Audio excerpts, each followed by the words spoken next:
All right, welcome back, everyone. We're here for another Q&A, and anything that I say is definitely not meant to diagnose or replace your medical care.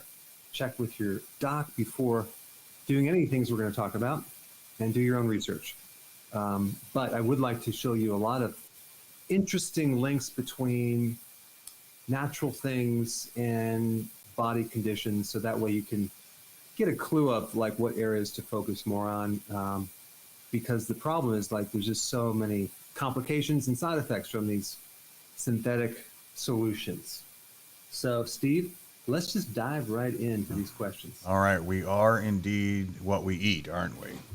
All right, let's go right over to social media, and we'll start with Avo from YouTube. Thanks for your passion for helping people. I see so many good things in your products, and I probably need them all. But which product should I start with as someone just beginning on my journey to better health?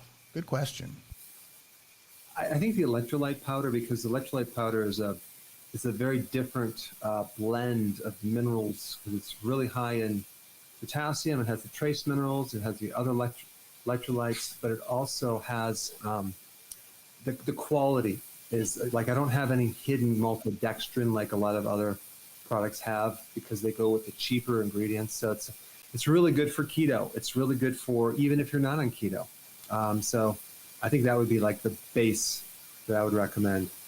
I actually going to release a video on hooking up a light bulb with wires to distilled water and then adding the powder in there to show people electrolytes make things more electrical.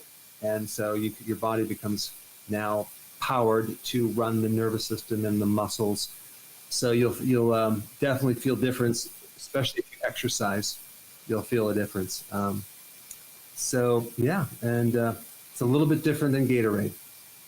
Yeah, well, I do stir it into a little half glass of water before my run each day, if I run each day when I do. So got rid of my calf cramps. I was having really bad calf cramps when I ran, probably not drinking enough water than usual. But anyway, so I've ended that in and haven't had one of them things since. So let's go back to, I don't know whether it's YouTube or not, but Ron, can I juice a cantaloupe? I've heard they're very nutritional. They have nutrients, but there's a tremendous amount of sugar in those cantaloupes, especially if you're juicing it. You're taking away the buffer, which is the fiber, and you're going to get straight sugar. So I wouldn't recommend that. Of course, I used to do that myself, and not anymore though. I used to juice massive amounts of carrot juice until I started turning orange, and I said, there could be a problem with this. But you know, it sounds like a great idea with the cleanse, but what are you cleansing yourself with? You're cleansing yourself with a lot of fructose and other sugars. And of course, a lot of people have done the fasting for a week and then adding the lemon and maple syrup cleanse. And boy, that's when you start doing cleanses with glucose like that or juice, you never fully get it adapt into keto. So it's incredibly difficult, because if you're trying to do fasting with blood sugar issues, it's torture. You're going to be craving pizza all day, and you're going to just be thinking about, I can't wait till I eat. Interesting. Okay, Lauren from YouTube, what can I do for low stomach acid? Can it be caused by too much intermittent fasting? It's not caused by too much fasting, because it's caused by a lot of things like antacids. It could be caused from not enough sea salt, because of sodium chloride. Chloride builds a hydrochloric acid. It could also come from not enough potassium. It could come just from getting older. So a lot of people have low stomach acids, but it's not caused by fasting. And the simple solution is just to take betaine hydrochloride and with your meals, and then you keep increasing it. And you might need a lot at first until you can really digest. And one of the biggest symptoms from lack of stomach acid is indigestion. That's the big one. And of course, gas. Interesting. Okay, Joy from YouTube. This you recently talked, in fact, one of your videos, Dr. Berg, about changing your eating window, maybe the morning or whatever, but still maintaining a certain amount of fasting. So here's one. Joy from YouTube. Can our intermittent fasting window be flexible? If I change my eating window from 1 to 7 one day and 11 to 5 to the next, will this affect my ability to get into ketosis? No, that's a really good question. No, it absolutely will not affect things. You can rotate it, you can change it up. I think you should change it up to see what works better for you. Because, for example, in the past I would eat at my first meal like maybe 2 or 3, and then the second meal at 7 or 6 or 7, right? And then recently I tried to eat earlier, and then the second meal maybe at 2 o'clock, maybe 3 at the very latest. So you want to experiment with that. Since I'm experimenting with just one meal, it's called OMAD, per day, the question is, should I eat that for breakfast or midday? That's kind of where I'm right now. And I've been doing in the morning, but I'm also testing out a couple days just doing in the afternoon, but not past 3. And I think it's going to work better if I have just one meal right in the middle of the day, maybe 2, 2:30, 3 o'clock. And the reason for that is when I get up in the morning, I'm just absolutely positively not hungry for anything. So it's hard to eat if you're not hungry. So, but when I start moving around and start exerting energy, and then I'll have somewhat of an appetite in the afternoon. So that's kind of, I'm just playing around with it. I'm gonna go back and forth and just see what works better. As I said in the video, these things you have to test out to see if they actually work for you, because you'll be totally sure on one idea, and all of a sudden there'll be one person that said, "Oh no, it works completely." Like, for example, taking the electrolyte powder. I said, "Don't take it before you go to bed because you're going to be up all night peeing."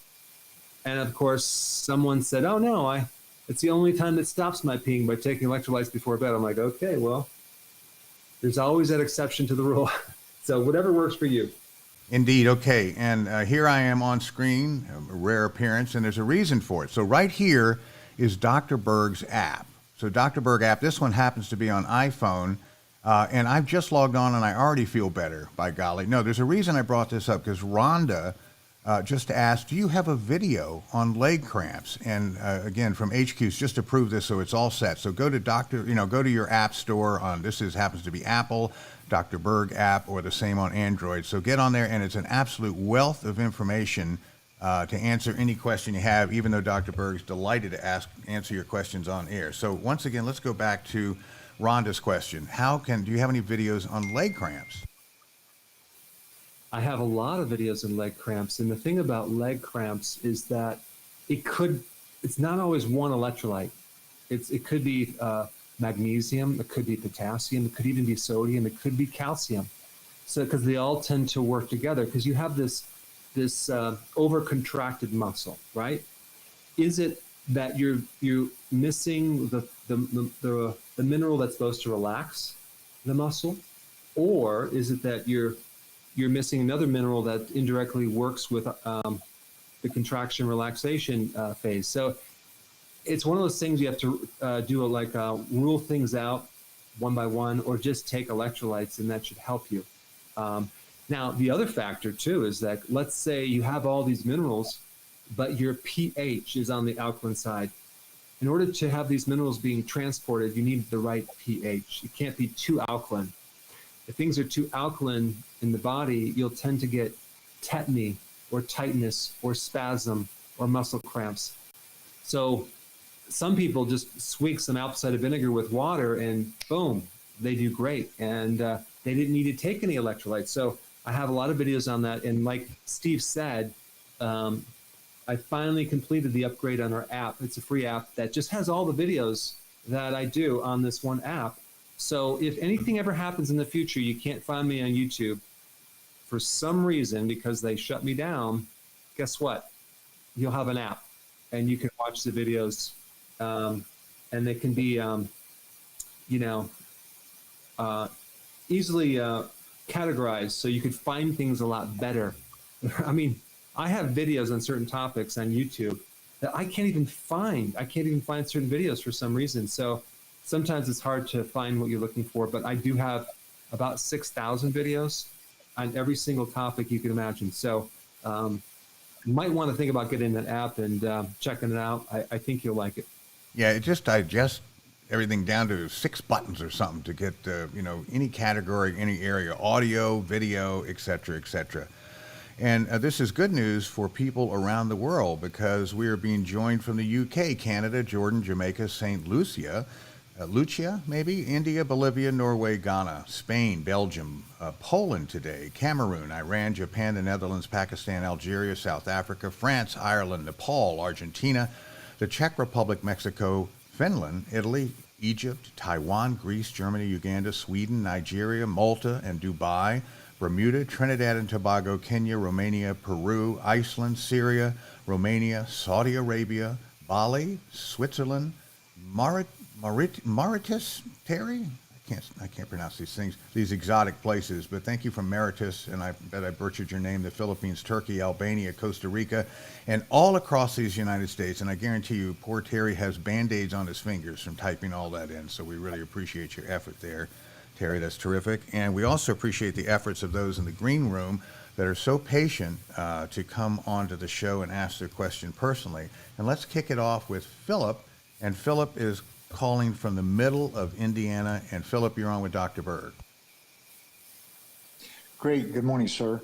In the interest of time, I'll not cover my background or training, but my question for you pertains to whey protein in reference to intermittent fasting and keto. I was surprised that, first of all, that it's restricted and that there was no delineation between hydrolysate, concentrates, or isolate. Can you elaborate on that? Yeah. So whey protein is a unique type of protein. It's one type of protein in the dairy. It's not casein, and a lot of people take it for bodybuilding and muscle repair and to replace the amino acids. If you look at the bioavailability, it's not on the top of the list. It's kind of lower, but it is very, very, very high on another scale called the insulin index. And those are all they don't look for foods that spike your blood sugars like the glycemic index. They're looking for foods that will spike the actual insulin. And that's what we're trying to really ultimately keep down. So on one note, you're going to get a spike of insulin when you take whey. And that may not be a bad thing if you are trying to gain muscle or weight, because you also at the same time spike the opposing hormone called glucagon. So it does help to neutralize it to some degree. It's not like eating sugar, but you just have to experiment and see how well your body handles the whey protein. So, I always, because it's very low fat, it's a lean protein. That's why it spikes insulin a little bit more than other things, actually a lot more. You may want to try a protein or amino acid that has more fat or add fat with it. But so that's just my take on it. Some people do really good on it. A lot of the powders out there, they don't just have the whey protein. They have maltodextrin, which is like, oh my gosh, you're going to really spike that glucose. Now, I am going to be doing a recipe with whey protein on a keto brick for those people that want to gain weight, which is you can buy the keto brick product, but I have a really good recipe that you can make your own, and add that to the meal, add additional 1,000 calories, and because that's always the challenge is how do you eat enough food to get the calories up to maintain or gain some weight with keto. That would be one way to do it. And so stay tuned for that video. Okay. Thank you. You're welcome. Well, Philip, thank you for your succinct question. We appreciate that. And do call us back once you've ate a brick of that stuff. Tell us how that's working out for you. So good for you. You're mixing cacao powder with whey protein and some MCT powder, but getting just the right combination to make it not taste like a brick has been a challenge. But it's actually, I think we almost got it there. So give me a couple more weeks and I'll be releasing that. Okay, Philip, we'll be in touch. Thank you so much. Let's go back to social media. Mario from YouTube. Good morning, Dr. Berg. I started keto 10 days ago, but I find myself getting dizzy. What should I do now? You need sea salt. You need sea salt. That's what you're missing. That's all you need to do is add some sea salt, and you'll find that dizziness will go away. Very good. Jazzy Gems, what a name. From YouTube, is quinoa considered a carb? Quinoa. Oh, quinoa, thank you. Well, I'm butchering it today. Is quinoa considered a carb, and are foods with balsamic glaze permissible in healthy keto? No and no, unfortunately. Yeah, it's a grain. We want to stay away from grains.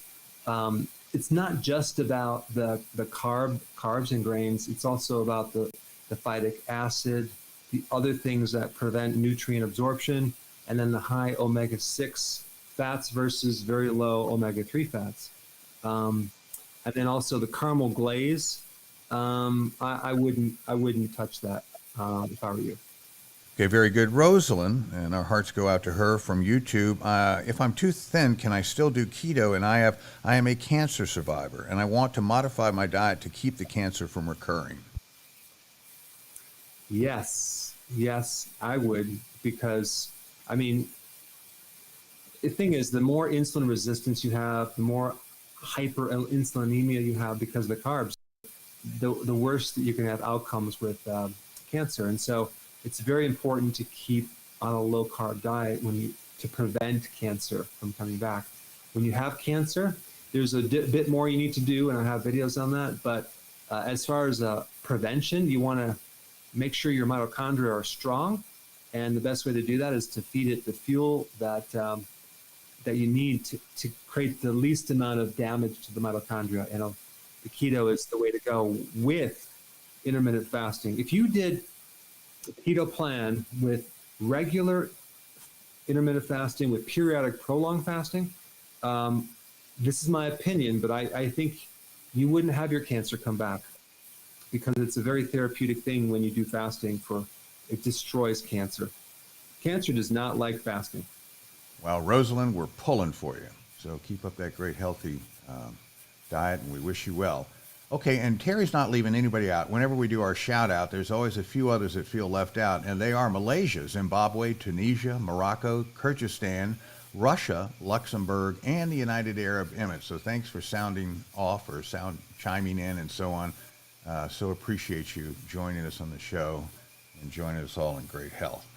Let's see, why don't we, go to our first quiz question. Boy, I'm falling behind. Let's get it going. Doc, here it is. Okay, why would calcium build up in your arteries? Why does calcium actually build up in your arteries? Okay, jump on that. So that's what I want to see if you guys know the answer for that one. That's an interesting answer, which I'll be curious if anyone knows the answer to that. All right, very good. Let's go back to the green room, and now just a little past Little Rock is Charlotte. And here she is on with you, Dr. Berg. Charlotte, go ahead with your question. Hi, Dr. Berg. Hello. I just want to thank you for your life's work. It's been very impactful in my life, and just thank you for what you do. Okay, my question is, I have been diagnosed with alpha thalassemia trait. And so I've been told that my red blood cell count is a little higher than it should be. I have experienced some unpleasant symptoms with this, one of them being trouble sleeping through the night. So I just kind of wake up, I guess, when my body gets hungry. And I have been trying to remedy that by, eating a little snack, maybe a banana or something, but I found that doesn't work too well with keeping my insulin down and my ability to lose weight. So I cut that out, but I was wondering if you had any suggestions on what I could do to sleep better through the night and keep my cells nourished. Yes. When someone has some type of defect in their genes, and everyone does have some defects and mutations to their genes, and there's some great DNA testing that you can do. You'll see more of this as time goes on. it doesn't mean that those genes will always be expressed, because they're not the controlling factor. You have epigenetics, which is above your genes.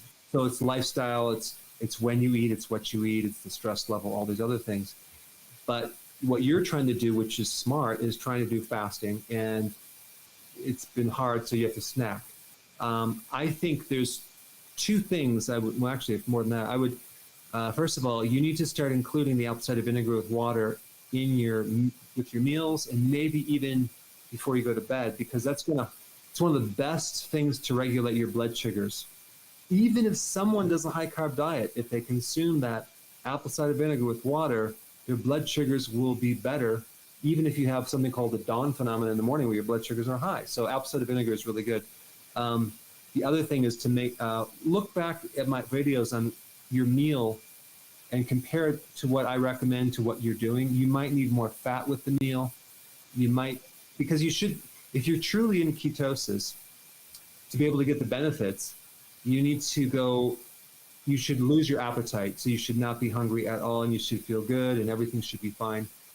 So the fasting for your condition is so vitally important, because that way all these cool things will happen when you start fasting to your blood. I mean, like normalization of all sorts of things. A couple little tips, though, for sleeping. You may also need to add a little bit of salt and water in the evening and drink that. That does help sleep, to help you sleep, especially if you have what you have. And there's other remedies too, like vitamin D3 before bed and zinc before bed. These are all just natural things that I would do versus snacking. So give those a try and let us know how that works. That's great. Well, thank you so much, Charlotte. Thank you. Thank you very much. And do, as we say with everyone, please get back in touch with us and let us know how all that works. And let me see if we've got any answers yet. No, but let's go back to YouTube. Lewel from YouTube. I am a lactating mother with a child who is allergic to milk, chicken, fish, lemon, mango, avocados, beans, and bananas. What should I be eating to stay in healthy keto and IF? It's just a matter of looking at what's acceptable. And on my website, I have a download of all the foods you can eat, and there's a lot more options. You can eat a lot of additional foods, and you're going to have to work on just avoiding those foods right now. And the other thing that you have to realize, if you include intermittent fasting and even periodic prolonged fasting, it's one of the best things to get rid of allergies, because it strengthens your immune system. So you could do the avoidance for a period of time and then slowly introduce a small amount of that food over time to increase tolerance. But also the fasting is something that a lot of people don't realize that is really good for allergies, not just food, but environmental, as well as the allergy to your own tissue. That's called autoimmune. So that's what I would do. Very good. Okay, Terry, my apologies. You did have the answer to quiz question number 1, which asked, why would calcium build up in your arteries? And 60% say a lack of K2, 20% say too much dairy or vitamin D, and 20% say too much sugar and refined carbs. Any winners today, Doc? It would make logical sense that a lot of these answers would be correct. However, a very similar thing is happening on your teeth with the calcium deposits, which are tartar, to your arteries. And if you know what's in tartar, it's biofilms. What's a biofilm? It's a colony of microbes that hide from your immune system by building up these calcium igloo shells. And they've found out fairly recently that your plaquing in your arteries is filled with biofilms. So what does this actually mean? It means that if you're trying to get rid of calcium from your arteries and you're only using K2, it might not work. The worst thing you could do is take an antibiotic, because they become stronger with antibiotics. they grow with antibiotics because they become resistant. You can't kill biofilms with antibiotics. So in a video that I'm going to release, I talk about using the same remedy that you would get rid of tartar, and that would be hydrogen peroxide. Now, at first you're going, well, wait a second, hydrogen peroxide, that's how you clean things. I said, yeah, that's how you kill microbes. It's very, very potent antimicrobial. And the cool thing is our bodies actually make hydrogen peroxide to kill viruses, to kill microbes. It's one of the first lines of defense. So you're not taking anything that your body doesn't already make. So in the video that I release, you'll have to get the background of why that would be a good idea, and then understand the whole mechanism. But yeah, so that's really what's happening. So the question is, why would a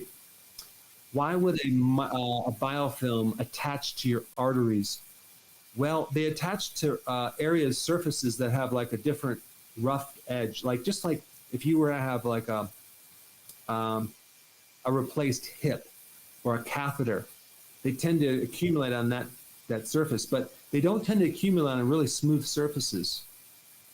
So if your arteries are healthy and you don't have lesions and inflammation because you don't eat a lot of sugar or omega-6 fatty acids, then chances are you're not going to accumulate the biofilms and actually create a whole cascade of plaquing.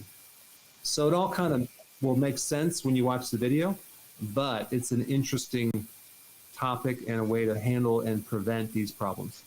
All right, very good. Well, our audience is smart and resilient, and the fact that they almost completely failed to give an adequate answer to that one, we're going to give them another chance right now. There you go, Doc. Next question. It was a very nice way of saying, no, that's not the right answer. Okay. Next question is, what does strong ammonia-smelling urine tell you? Yuck. All right, let's see. So get on that, audience, and let's see what's going on with that. And here we go back to leg cramps. Gene from Facebook this time. What can I do with leg cramps? My blood tests show I have low phosphorus levels. What should I be doing beyond healthy keto and IF? Okay, so we talked about electrolytes, we talked about the pH, but the question is, if we bring in phosphorus, what nutrient helps you absorb phosphorus? That would be vitamin D. Vitamin D helps control and helps absorb by a very large factor both calcium and phosphorus. So I would take more vitamin D for your leg cramps because you will automatically get the absorption. You see, people don't absorb a lot of calcium and phosphorus from the food unless they have vitamin D in the intestines. So it's just another little clue when you said that phosphorus, I would add the D3 with that. And that should be the icing on the cake to help you. Very good. Why don't we go back to the green room, and our condolences to our next guest who lost their queen there. And Ernest is on with us from UK, somewhere between Birmingham and London. So Ernest, you're on with Dr. Berg, and our sympathies for what's going on there in the UK. Thank you, sir. Good morning, sir. Good morning. Hello, can you hear me, please? Perfectly. I can hear you perfectly. Hello. Oh dear, let's see. Okay. Just quick question, sir. I started about 4 months now. I started having like a foamy urine, and I had my blood test done and scan, CT scan. Everything is okay, but I'm losing a lot of weight, and I'm still having a foamy urine. I had high blood pressure, no diabetes, and I'm just sick at the moment. I'm still having a foamy urine, and I'm losing a lot of weight. I got it. Are you on the ketogenic plan? Yes, but I just confused. I don't know. I stopped recently, maybe a few days ago. Okay, so foamy urine usually is a problem of too much protein. So you may want to just adjust the amount of dietary protein you eat and drink more fluids and see if that doesn't help you. Now, the other thing is that I would definitely get a urinalysis to figure out if there's any other clues. Do you have protein in the urine? Do you have nitrates in the urine, which could indicate an infection? Because when you do the keto diet, you will be losing weight too. So I need to evaluate that. We need to look at a little bit more data. But the thing that comes out of my mind with the protein is too much protein will create foamy urine. So I would look at that first and see if that would be the thing to make adjustments. Yeah, I've done that already. Okay. And you're still getting foamy I've done urine? that, and my urine is fine. Yeah, I'm still getting it for me. The first time I checked it 4 months ago, I have protein in my urine. Then I've done it like 15 times. No protein in my urine anymore. But I'm still having foamy urine. And I'm losing a lot of weight. Okay. So I think if you're losing a lot of weight, and the question is you're not on keto, right? You're not doing keto. Is that true? Yeah, I'm doing it. Okay, well, guess what? It's going to be normal to lose a lot of weight when you're doing keto, especially if you're male, because men lose a lot more weight on keto. So I think the weight loss is not a bad thing. I think the foamy urine, we need to be able to, since you had protein initially, that tells me there was some damage in the kidneys.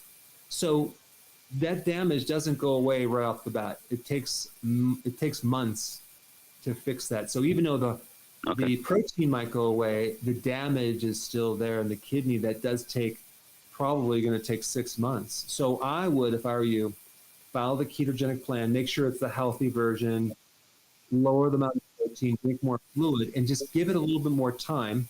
And I would also get you can get those little urinalysis sticks. They're not as accurate, but at least kind of you can test yourself each day, and you can just see how things are going. And then watch my video on how to analyze it. Like, for example, specific gravity, for example, that if that's altered, I tell you what to do. If there's nitrates, I tell you what to do. If there's urobilinogen, I tell you what to do.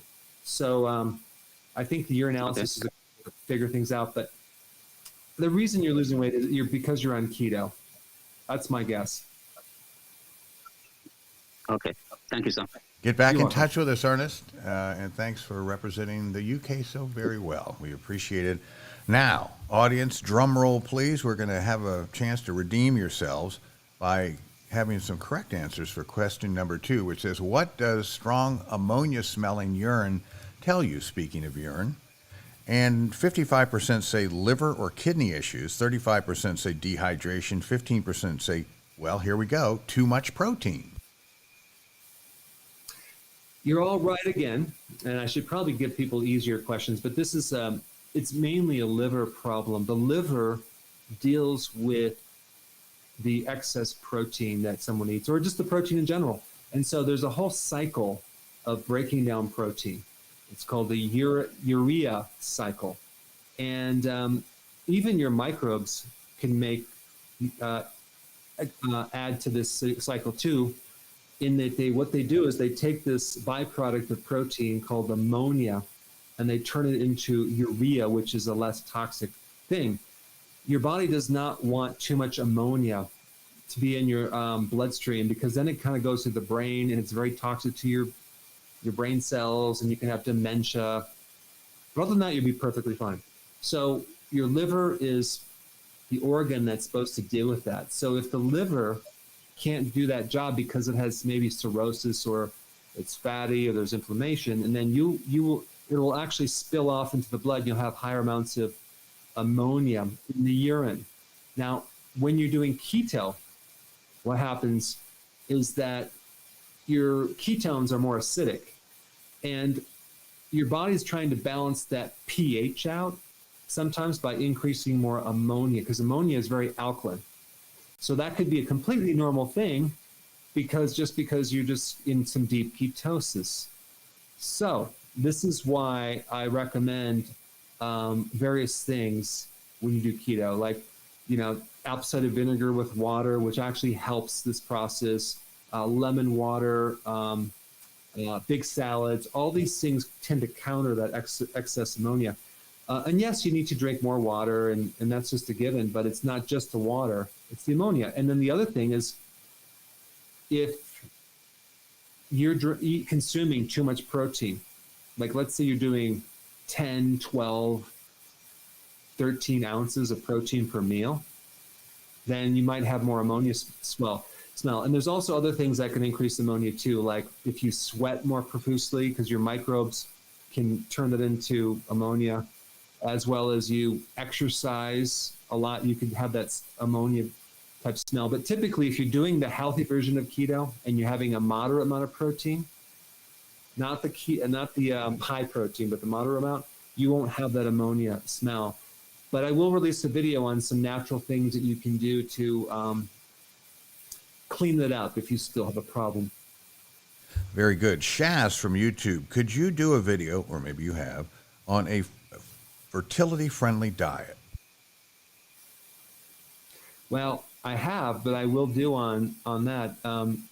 Now, is this for a male? Well, actually, male and female. There are certain remedies that you can take, but out of all the nutrients for fertility, vitamin E should be at the top of the list, because if you're low in vitamin E, you're going to be infertile.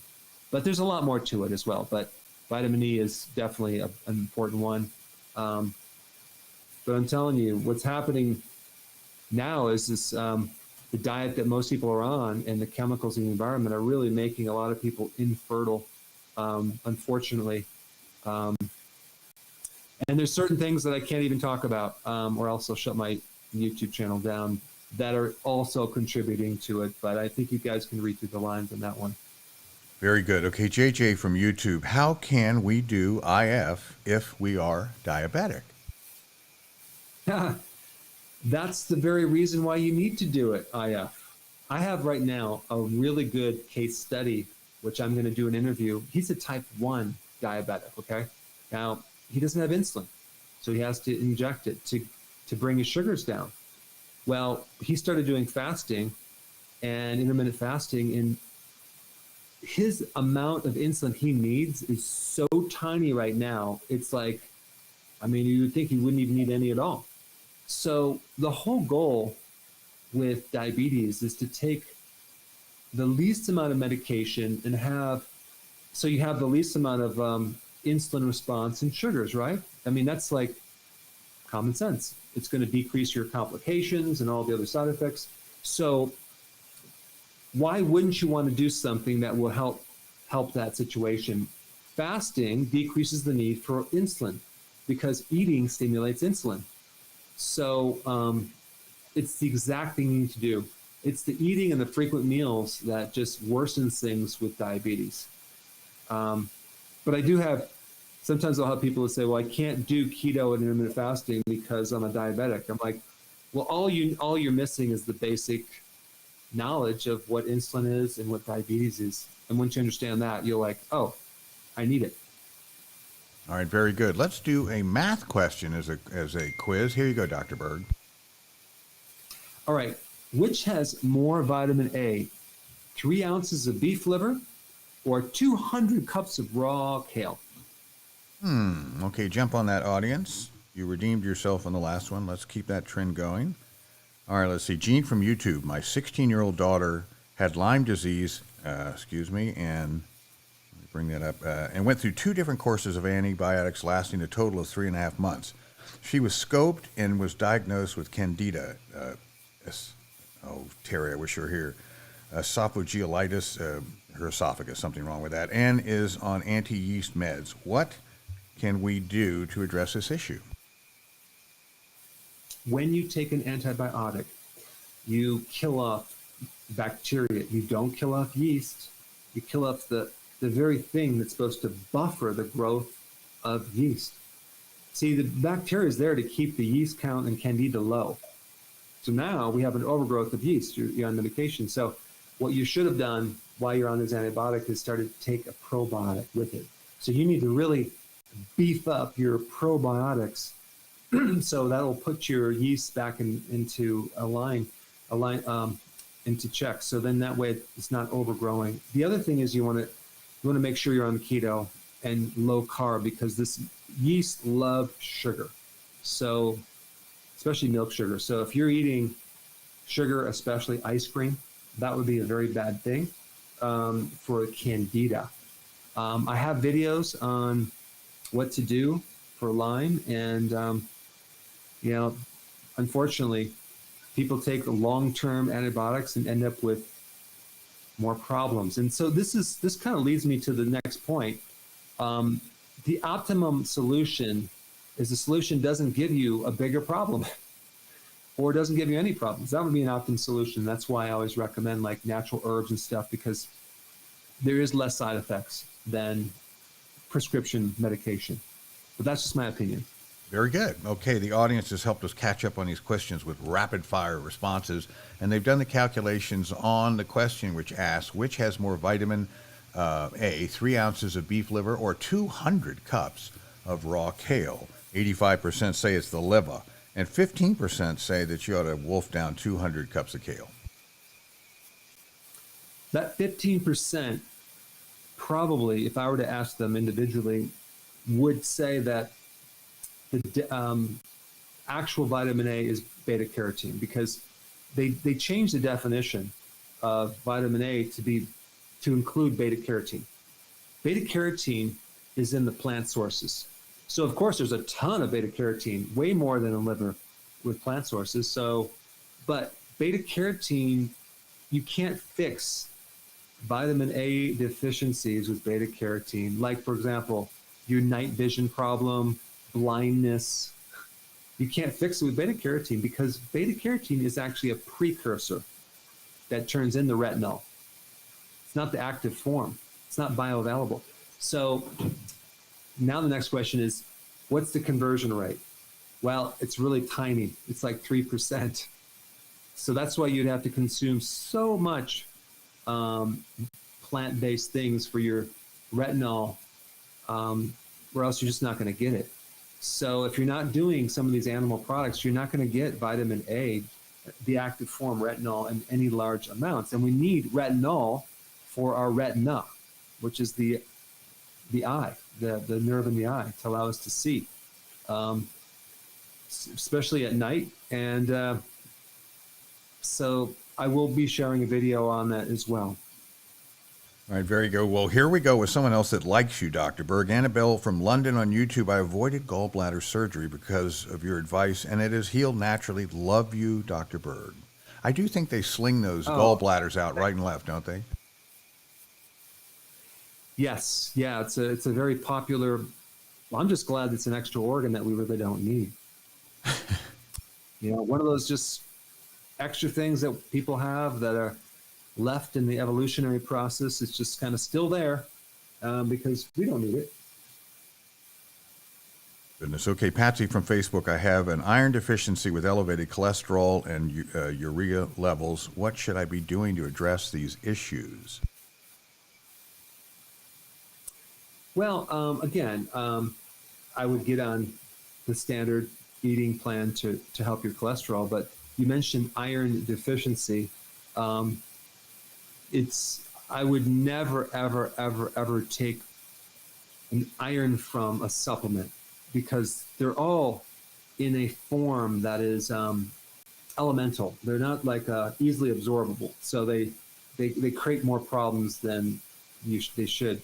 So you want to get iron from the best sources. The best bioavailable source would be from animal products, and that would be like meats, eggs, fish, things like that. When you get iron from vegetables or grains or beans or legumes,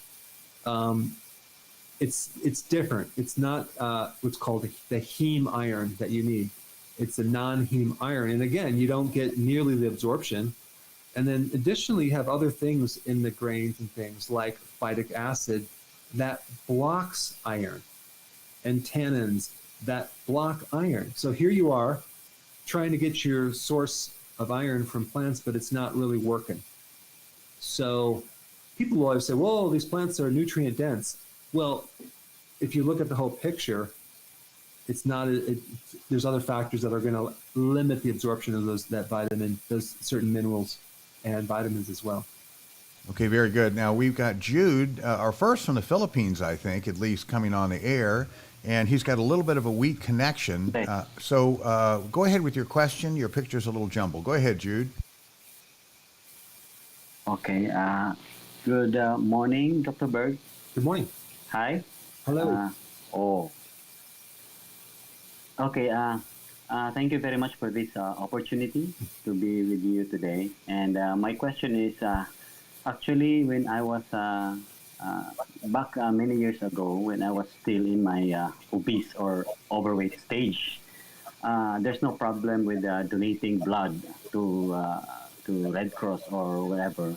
But now that I'm practicing ketogenic and intermittent fasting, just last week, my blood was actually rejected because it's too cloudy. That's according to the result from the lab. So I think that's something that I'm worried about. If I can still donate, or something I need to change to my diet to donate again blood. Thank you. Okay, so being blood that's cloudy doesn't give me a lot of data. So you want to find out what specifically in that blood is being rejected. I don't have any specific answer from the medical technologist, but they just rejected my result, and they said it's lipidemic, something like that, or maybe I need to fast more for that day to be retest again, or do we have a retest? But unfortunately, that doesn't happen because the patient died. But I think it's something to do with what I ate in the lunchtime. But the test was done at 7 p.m. and my last meal was at 1 p.m. on that day. Okay. So that was, I think, 6 hours. Okay. Yeah, I think I would get more specifics on exactly what they're talking about, and then I'm curious. So if you could email us at drberg@drberg.com and tell me what specifically they're telling you. Is it increased lipids in your fat? Is it anemia? Is it whatever? And then we need to find out what you're eating to make sure that that correlates with having a really good blood profile. Because I need more data. I can't even evaluate that. But I will say that for the oxygen carrying capacity, the lipid profile, being on keto, low carb, should definitely be improved. It shouldn't be worsened. So I'm really curious to know why they rejected you. So give me that data through that email, drberg@drberg.com. Okay, very good. Thank you so much for coming on from the Philippines. We appreciate that. Let's go to another question, and there it is, Doc. Okay, what is the root cause of SIBO, small intestinal bacterial overgrowth? Climb on it, audience. Okay, let's see. And how about Nia from YouTube? I'm 120 hours into a water fast and don't feel hungry, but I'm starting to feel weak, cold, fatigue. Should I break my fast now? Am I in ketosis now? You're probably in really hardcore ketosis, and yeah, it's time to eat because your body is weak and things like that. Now, you could probably push through it and take certain nutrients and give it more time if you wanted to test that out, because, and if you have a lot of fat to burn, because what happens is, like, it does take a bit of time for your enzymes to convert over to be fully into ketosis. But there's a big difference between adapting to ketosis and being fat adapted. To be totally fat adapted, where you can just like oxidize fat very, very well, that takes like 3 months. It's actually like 1 to 3 months. So I don't know where you are on the cycle, but I will say that give it more time, and I would probably go ahead and eat at this point if you feel weak. All right, good advice. Here's an interesting question. Alex from Facebook. Can I drink lemon water for breakfast if I'm fasting? Yeah. The amount of carbs in lemon water are so it's just so tiny, it's not going to create a problem. Oh, good. I wouldn't worry about it. Because I do drink some that sometimes, although I'm not, as you know, Doc, a hardcore keto all the time. So I don't know why I'm even injecting myself in that. But Rhonda from Facebook, if I do IF with 2 meals between noon and 6, I lost 10 pounds initially, but I've stalled out. What steps can I take to get back on the weight loss track? Well, you may have lost a good amount of water weight and now you're down to fat. So a couple things to really focus on if you plateau. One is that it's time to go to 1 meal a day. It's time to fast longer. Also look at your carbs and make sure they're really low. The third thing is to decrease the amount of extra fat in your diet. So that way you're just having the fat with the meal and the protein that it comes with, not some extra fat. Like don't do the keto bombs and things like that. I should probably release this video that I've been sitting on for a while, which is kind of like an extreme weight loss version of the ketogenic diet. In fact, I'll try to release that tomorrow for you, and you can actually get a lot of ideas from that video. All right, very good. Audience is with it again. What is the root cause of SIBO, small intestinal bacteria overgrowth? 70% of them say too much sugar or refined carbs. 25% say too many antibiotics, and 5% say a deficiency in probiotics. Okay, so I know these are hard questions because normally people wouldn't know this unless they did a deep dive and studied bile from the gallbladder. Your body makes bile. Bile is a detergent. It helps you absorb fat-soluble vitamins. It helps to curb excess cholesterol and get rid of excess cholesterol. And number 3, it's very, very antimicrobial. So normally the bile, when you eat, should go into the small intestine and help you digest food, and then go down the small intestine and kill all these microbes through the small intestine. And once it gets all the way down to the end of the pipe, before the large intestine, it gets reabsorbed. So we have this purpose of keeping the microbes very low in the small intestine from the bile. So when you're not having enough bile, your risk for SIBO goes way up. And this is why people that had their gallbladder removed dramatically increase the risk of getting not just gallstones, but SIBO, which is because they're lacking bile. So it's really the lack of bile that creates SIBO more than anything else, which is interesting. Because other videos I talk about hydrochloric acid being one cause too, which is true. But it's also a primary cause of having not enough bile. So the solution would be consuming bile, and that would actually help you with SIBO. All right, very good. We're going to go to Andre from Redmond, Washington, but first let's get out our last question. There it is, Doc. Okay, true or false? Bran fiber is beneficial for IBS, irritable bowel syndrome.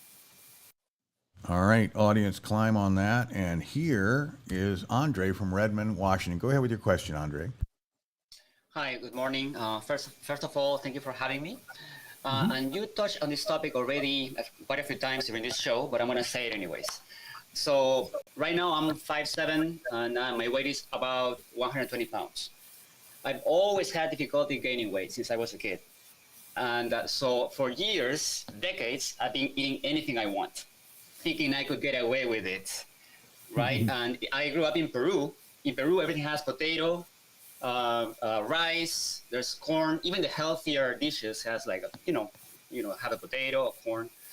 But I wasn't really getting away with it because last year they found that my A1C was 5.7, so I was pre-diabetic. So I started doing, I did intermittent fasting and keto for about 1 month. And I lost 10 pounds in 1 week, right? So from 120 something to 112 pounds. So that was my weight when I was a teenager.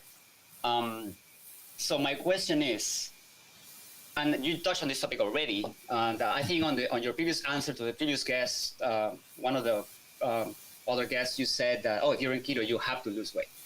But I want to know if there's a way to actually keep your weight or even gain weight, which is really what I wanted, in a healthy fashion without, spiking my insulin levels and so on? Yeah, that's my question. Yeah. Okay. So I think, yes, you're going to have to keep your calories very, very high, probably minimally 3,000 per day to 3,500. You're going to have to keep more calories. And it's hard to do that when you're in keto, because how are you going to do fasting with that? So I would definitely do 2 meals and have 2 massive meals. And you could even probably do the keto brick and get that recipe and start adding more calories to your diet, because that way you can increase more fat, which will then prevent you from losing any weight.